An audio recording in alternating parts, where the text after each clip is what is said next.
So let's look at the Magician card, card number 1 of the major arcana of the tarot, and I'll tell you a little about it and how to interpret it.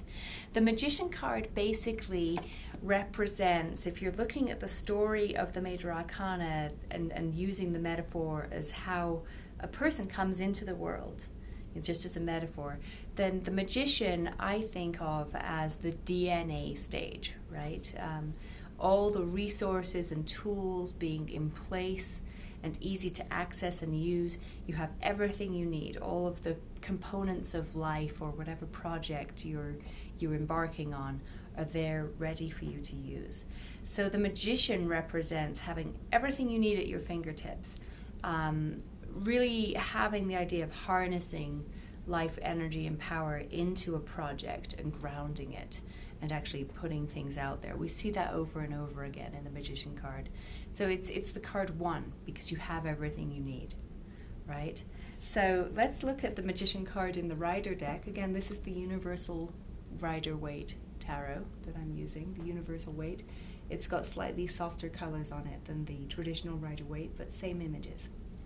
So the Magician card here, the first thing that I see that sticks out at me really is the hand gesture. He's got this magical wand in his hand, which is raised up, and then his other hand is raised down and pointing down towards the earth. So it's this gesture that he's really embodying for us, where he's lifting up one hand and the other hand is pointing down to the earth. It's kind of like he's a lightning conductor of energy, right? So he's kind of, and he's also, I mean, you can just almost hear the words when you see this gesture. You hear, as above, so below, right?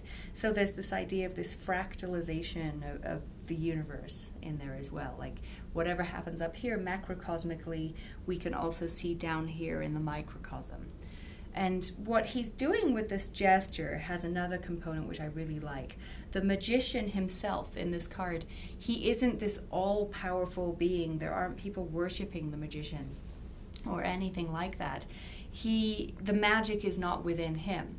The magic comes from another source that we really can't put our finger on, right? It's up there somewhere. I mean, that's metaphorically how a lot of us think of it. And then we are just the channel for this to move through and be grounded. So in a way, he's kind of like a lightning conductor, right? He's just channeling energy or magic from above, or concepts, ideas from somewhere else, and bringing them into manifestation. And that's the finger pointing down, is the manifesting on the earth part of it. So it's a card that's about manifestation. You have all the resources that you need, but they're not yours. It's not your power. It's coming from something larger than you and just coming through you. So, I mean, I know in Qigong they talk a lot about, channeling through the alchemical vessel of the self and through in grounding into the universe, into the body. And, those concepts are alive and well in the Magician card for sure. There's a lot of cards that have this as above, so below. Let me be the channel for this magic to go through image in. And I'll show you a couple of them really quickly. Hanson-Roberts Tarot, same basic hand gesture, right? As above, so below. We see him doing the same thing. In the Llewellyn Tarot, here we are again, as above, so below. He's in the exact same stance in these cards. So it's very much, you're likely to come across a deck that has this in it eventually, and that's part of why.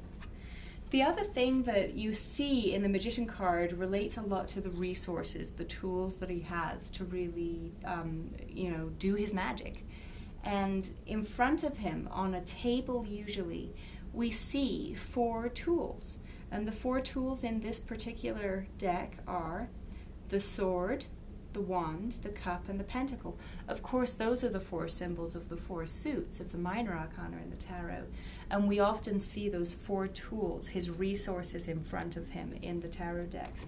So here in the Hanson-Roberts Tarot, he's got the same tools in front of him on the table.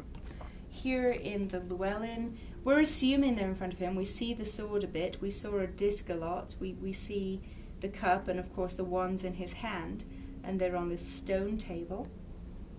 In the Medicine Woman Tarot, the card is renamed Resources, which I think is wonderful. It really talks about what we're talking about here. And he's got a bowl and a pipe and an arrow and some stones in front of him, which are therefore symbols of their 4 minor arcana. So same idea.